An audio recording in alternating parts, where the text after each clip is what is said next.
Community radio ചേതന FM 90.8 ഇനി കേൾക്കാം മണ്ണറിവ് നല്ലറിവ്. തയ്യാറാക്കി അവതരിപ്പിക്കുന്നത് ആകാശവാണി മുൻ പ്രോഗ്രാം എക്സിക്യൂട്ടീവ് മുരളീധരൻ തഴക്കര.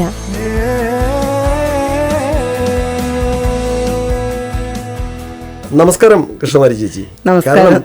കൃഷ്ണമാരി ചേച്ചിയെ നമ്മളുടെ ചേതന റേഡിയോയുടെ പ്രിയപ്പെട്ട ശ്രോതാക്കൾക്ക് പരിചയപ്പെടുത്തി കൊടുക്കുന്നതിന് വളരെ സന്തോഷമാണുള്ളത്. കാരണം ഒരു പുരുഷായുസ് മുഴുവൻ, ഒരു ജീവിതകാലം മുഴുവൻ കൃഷിക്കും മണ്ണിനും വേണ്ടി സമർപ്പിച്ച ഒരു ജീവിതമാണ്. മാത്രമല്ല ഒരുപക്ഷെ കുടുംബ കൃഷി എന്ന് പറയുന്ന വലിയ സന്ദേശം, ഒരു കുടുംബം എങ്ങനെയാണ് കൃഷിയിലേക്ക് പോകേണ്ടത്, കുടുംബത്തിൽ എല്ലാവരും ചേർന്ന് എങ്ങനെയാണ് കൃഷി ചെയ്യേണ്ടത് എന്നുള്ളതിനുള്ള ഒരു ഉദാത്ത സാക്ഷ്യമാണ് ചേച്ചിയുടെ കൃഷിയിടവും കൃഷി രീതികളും. അപ്പോൾ അതുകൊണ്ട് തന്നെ അതൊരു മാതൃകയാണ്, കേരളീയ മാതൃകയാണ്. കേരളത്തിലെ മറ്റു കുടുംബങ്ങൾക്കും മറ്റു വീട്ടമ്മമാർക്കും ഒക്കെ വലിയ മാതൃകയാണ്. അപ്പം വളരെ സന്തോഷത്തോടു കൂടിയാണ് ഞങ്ങളുടെ പ്രിയപ്പെട്ട ശ്രോതാക്കൾക്ക് ചേച്ചിയെ പരിചയപ്പെടുത്തുന്നത്. ഈ അടുത്ത സമയത്ത് കോട്ടയം സോഷ്യൽ സർവീസ് സൊസൈറ്റിയുടെ കുടുംബ കൃഷിയുടെ തന്നെ ഒരു അവാർഡ് കിട്ടി, അല്ലേ? ഈ സംസ്ഥാനതല അവാർഡാണ്. അതുപോലെ തന്നെ സരോജിനി ദാമോദരൻ ഫൗണ്ടേഷന്റെ അക്ഷയശ്രീ ഏറ്റവും നല്ല ജൈവ കൃഷിക്കുള്ള അവാർഡാണ്, ജില്ലാതല അവാർഡ് കിട്ടി. ഇതൊക്കെ എന്ന് പറയുന്ന ഒരു തിളക്കമാർന്ന നേട്ടമാണ്. കാരണം നമ്മുടെ അധ്വാനത്തെ അല്ലെങ്കിൽ നമ്മളുടെ മണ്ണിനോട് കാണിക്കുന്ന നമ്മളുടെ ഒരു തപസ്സിനെ വളരെ ക്രിയാത്മകമായി നോക്കിക്കാണുകയും നമ്മളെ അത് അംഗീകരിക്കുകയും ചെയ്യുന്നു എന്നുള്ളതാണ്. ചേച്ചി ഈ കൃഷിയിലേക്ക് വരുന്നതിനുണ്ടായ ഒരു സാഹചര്യം എന്താണ്? ഈ കുടുംബ കൃഷിയിൽ ഇത്രമാത്രം ഭാര്യ, ഭർത്താവ്, മക്കൾ എല്ലാവരും ഒരു സകുടുംബ കൃഷി, ആ ഒരു രീതിയിൽ എങ്ങനെയാണ് ഇത് മുന്നോട്ട് കൊണ്ടുപോകുന്നത്? നമസ്കാരം സാർ. ഞാനൊരു കർഷക കുടുംബത്തിലാണ് ജനിച്ചത്. കുട്ടിക്കാലം മുതൽക്കേ കൃഷി കണ്ട് ചെയ്തു വളർന്നതാണ്. പിന്നെ ഞാൻ ഒറ്റയ്ക്ക് മാറി താമസിച്ചു, അത് അങ്ങ് തുടർന്നുകൊണ്ട് പോരുന്നു. അന്ന് എല്ലാം ജൈവ കൃഷിയായിരുന്നു ചെയ്തിരുന്നത്.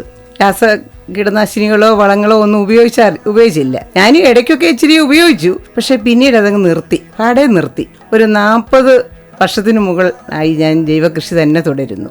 അതിനായിട്ട് ഞാൻ നാടൻ പശുക്കളെ, വെച്ചൂർ പശു, കാസർഗോഡ് ഉള്ളൻ, കൃഷ്ണ എന്നീ പശുക്കളെ വളർത്തുന്നുണ്ട്. അതിൽ നിന്ന് കിട്ടുന്ന ചാണകം, ഗോമൂത്രം, പാല്, തൈര്, നെയ്യൊക്കെ ചേർത്ത് ഞാൻ പഞ്ചഗവ്യം ഉണ്ടാക്കി കൃഷിക്ക് ഉപയോഗിക്കും. പിന്നെ ഞാൻ ഈ നല്ല കാന്താരി നടും. ആ കാന്താരിയും ഗോമൂത്രവും കൂടെ ചേർത്തൊരു കീടനാശിനി ഉണ്ടാക്കും. അത് നമുക്ക് ചാഴിക്ക് നീരൂറ്റി കുടിക്കുന്നതിനൊക്കെ അതാണ് തളിക്കുന്നത്. പിന്നെ ഈ കോഴിയെ വളർത്തുന്നുണ്ട്. അതിന്റെ കാഷ്ടം നമുക്ക് വളമായിട്ട് ഉപയോഗിക്കുന്നുണ്ട്. കോഴി ഏതാണെന്ന്? കോഴി VV380 ആണ് ഞാൻ വളർത്തുന്നത്. ഒരു 150 മുകളിലുണ്ട്. മുട്ട ഒരു വരുമാനമാണ്. പിന്നെ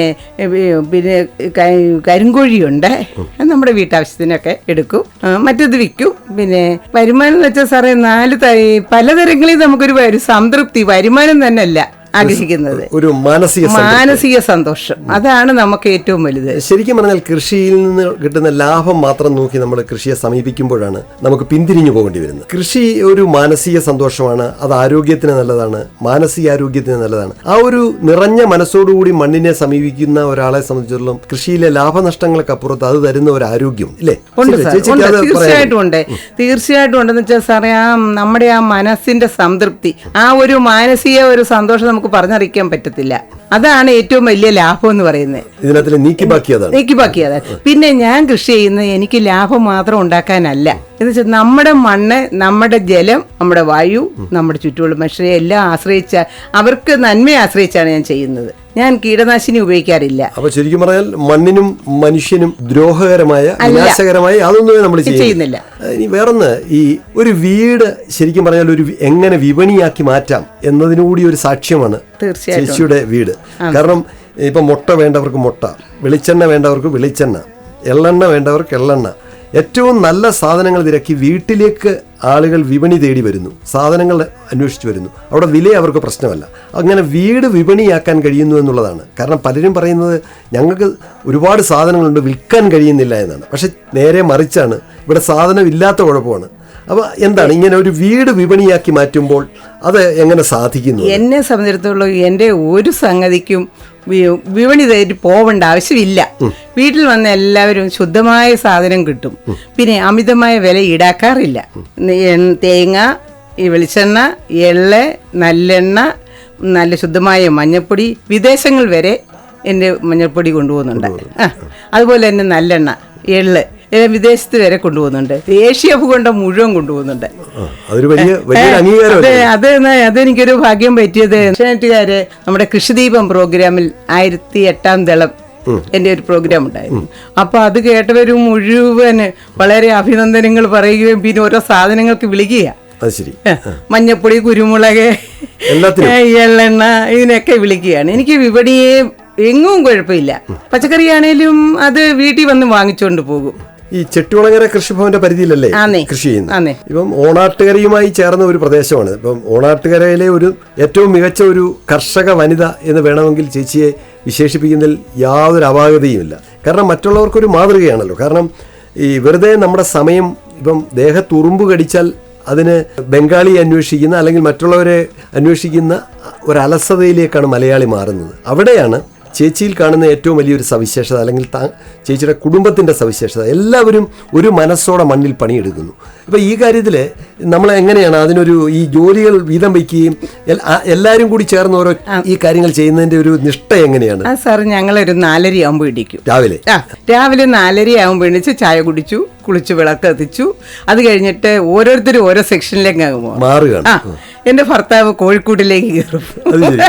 അവർക്ക് തീറ്റി കൊടുക്കും, വെള്ളം കൊടുക്കും, അതൊക്കെ കൊടുക്കും. പിന്നെ മോനുണ്ട്, അവൻ എഴുത്തിലേക്ക് പോകും. പശുവിന്റെ കാര്യം ചാണകം വാരും, അതിനെ കുളിപ്പിക്കും, ഇപ്പൊ കറക്കാനുള്ള എടുത്ത് വെക്കുന്നു. ഞാൻ അടുക്കള ജോലി ചെയ്ത് ചിലപ്പം ചായ വെച്ചിട്ട് പറമ്പിൽ പോകും. പോയി കഴിഞ്ഞ് വരുമ്പോൾ ചായ കരിഞ്ഞിരിക്കും, പാല് തൂവി പോകും.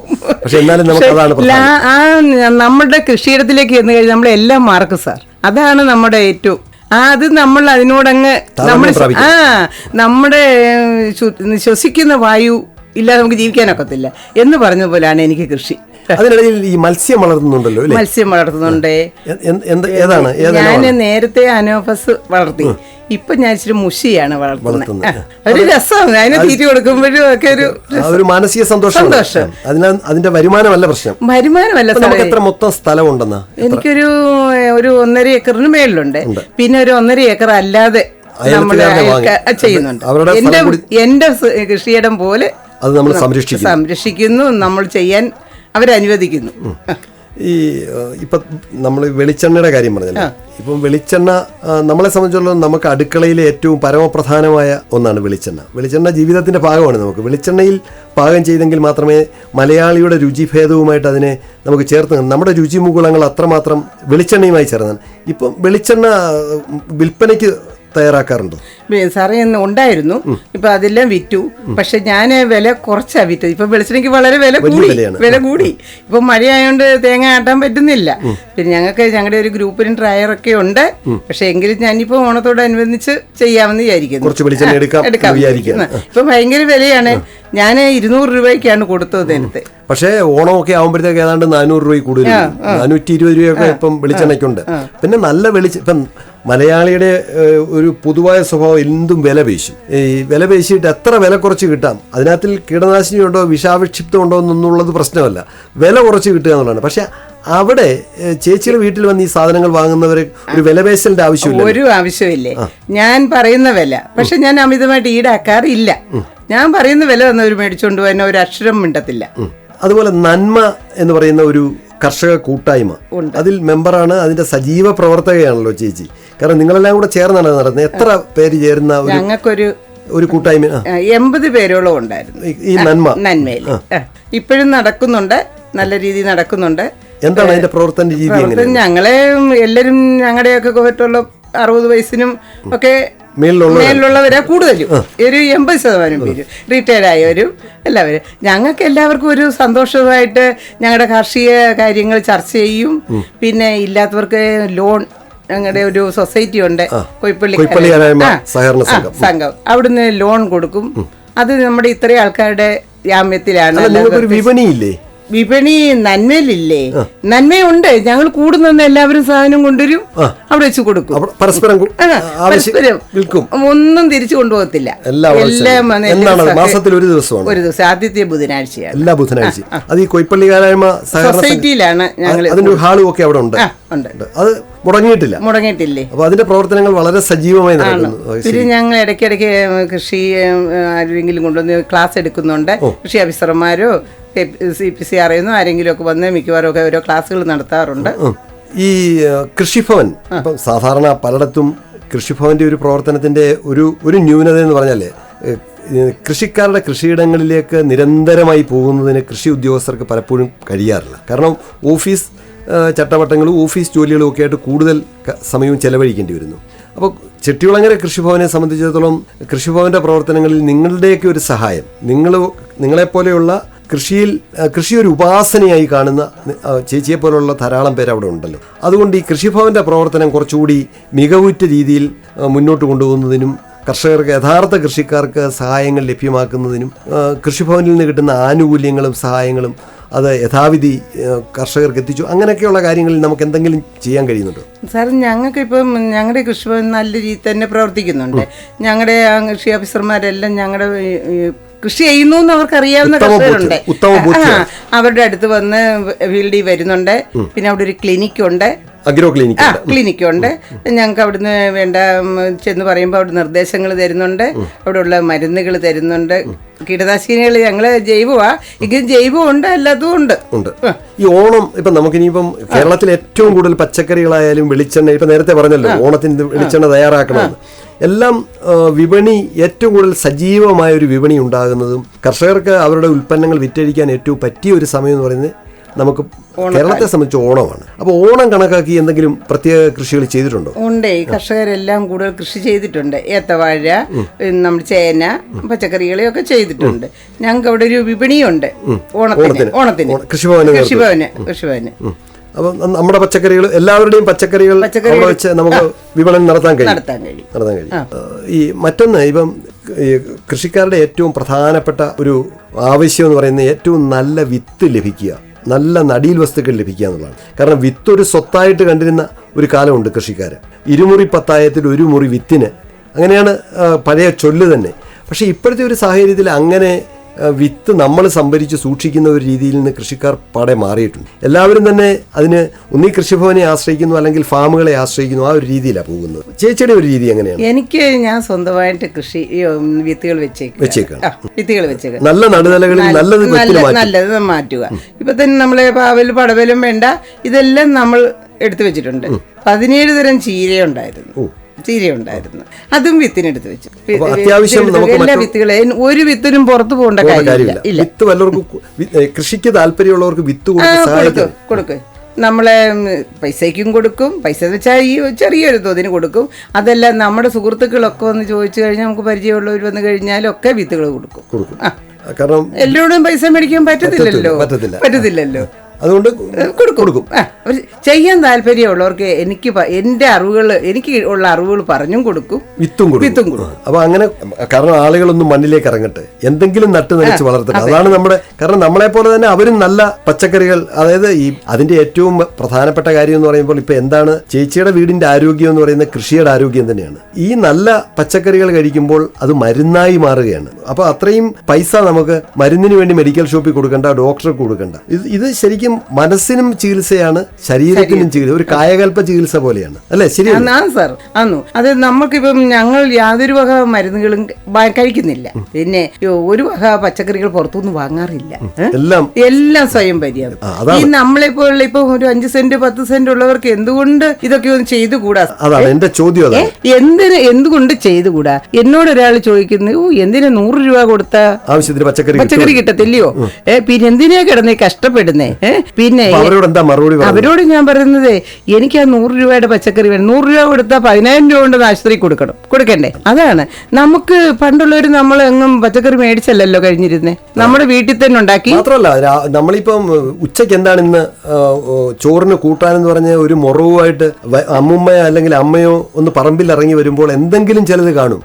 അത് കാരണം അത് മത്തയുടെ ഇലയാകട്ടെ, മത്തയുടെ പൂവാകട്ടെ, വാഴക്കൂമ്പാകട്ടെ, എന്തെങ്കിലും കാണും. ആ ഒരു കൃഷിയുടെ സംസ്കാരം നിലനിന്ന നാടാണ് നമ്മുടെ ഓണാട്ടുകര. അപ്പോൾ അതിനെ തിരിച്ചു പിടിക്കുക എന്നുള്ളതാണ് വളരെ പ്രധാനപ്പെട്ട. അത് മണ്ണിന്റെയും മനുഷ്യന്റെയും ആയുരാരോഗ്യത്തിന് ഏറെ പ്രധാനമാണ്. ചേച്ചി, ഞാൻ മറ്റൊന്നും കൂടി ചോദിക്കട്ടെ. ഇപ്പൊ എള്ള് ഓണാട്ടുകരയുടെ മുഖമുദ്രയാണ്. എള്ള് കൃഷിക്ക് പുകൾപെറ്റ നാടാണ്. മാത്രമല്ല, ഇപ്പോൾ ഭൗമസൂചിക ലഭിക്കുകയും ചെയ്തു ഓണാട്ടുകര എള്ളിന്. എള്ള് കൃഷി മുടങ്ങാതെ ചെയ്യാറുണ്ടോ? ചെയ്യുന്നുണ്ട്. അത് കരകൃഷിയാണോ? എങ്ങനെ? ഞാനൊക്കെ നിലത്തിലാണ് ചെയ്യുന്നത്. എള്ള് നമ്മുടെ ഇപ്പം ജനുവരി വെള്ളം പറ്റുന്നില്ല, കാലാവസ്ഥയുടെ എന്തുകൊണ്ട്. പക്ഷെ എങ്കിലും എല്ലാ വർഷവും ചെയ്യാറുണ്ട്. ജനുവരിയിലാണ് ചെയ്യുന്നത്. കുംഭമാസത്തിലെ എള്ള് എന്തോന്നായിട്ട് കുതിര ഒക്കെ കെട്ടുകാഴ്ചകൾ വലിച്ചോണ്ട് പോകുമ്പോ അത് വിറക്കി ഇതിന്റെ ഇടയിൽ വെച്ചു കൊടുക്കും, ചാടുരുള.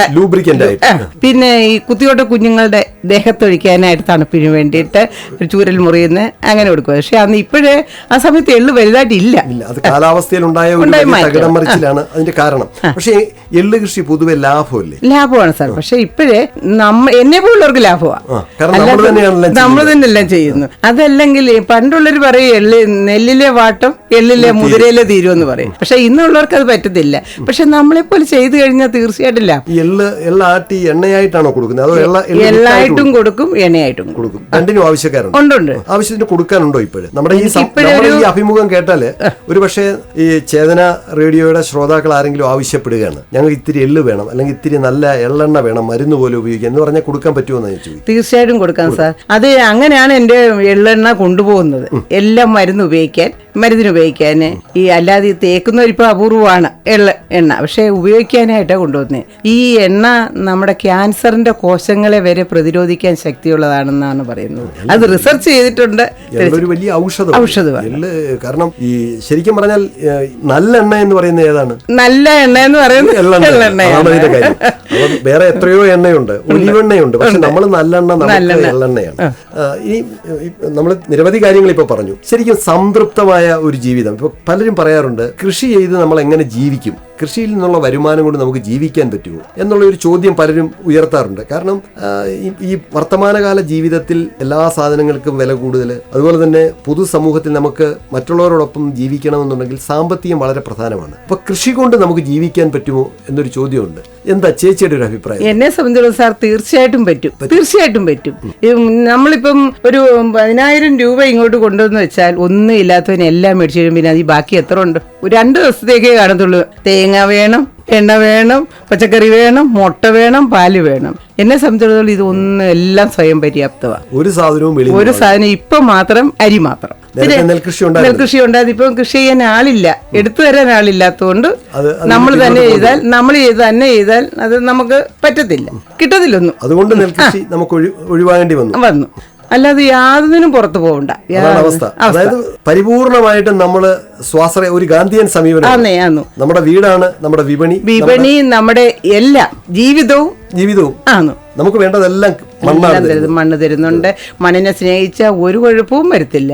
ഒന്നാമത് നമ്മുടെ ആരോഗ്യം, അതാണല്ലോ ഏറ്റവും പ്രധാനം. അപ്പം തീർച്ചയായിട്ടും വളരെ സന്തോഷം. കാരണം ഇത് മറ്റുള്ളവർക്ക് പ്രചോദനം പകരുന്ന വാക്കുകളാണ്. അപ്പോൾ ഇത് മാത്രമല്ല, ഇത് വെറുതെ പറയുന്നല്ലോ. പുസ്തകത്തിലെ പശു പുല്ല് തിന്നില്ല. ഇപ്പൊ ചേച്ചിയെ സംബന്ധിച്ച് ഒരു ജീവിതം മണ്ണിൽ സമർപ്പിച്ചതാണ്. സകുടുംബം മണ്ണിലാണ്. നമുക്ക് വേണ്ടതെല്ലാം മണ്ണ് തരുന്നു എന്നുള്ള വലിയ ആത്മവിശ്വാസം. മണ്ണ് ചതിക്കില്ല എന്നുള്ള, ഒരിക്കലും ചതിക്കില്ല. അപ്പൊ ഞങ്ങളുടെ ചേതന റേഡിയോ വന്ന് ഞങ്ങളുടെ പ്രിയപ്പെട്ട ശ്രോതാക്കൾക്ക് വേണ്ടി ഇത്രയും അനുഭവ സമ്പത്തുകൾ പങ്കുവച്ചതിന് നന്ദി. നമസ്കാരം സാർ. കമ്മ്യൂണിറ്റി റേഡിയോ ചേതന FM 90.8 ഇതുവരെ കേട്ടത് മണ്ണറിവ് നല്ലറിവ്. തയ്യാറാക്കി അവതരിപ്പിച്ചത് ആകാശവാണി മുൻ പ്രോഗ്രാം എക്സിക്യൂട്ടീവ് മുരളീധരൻ തഴക്കര.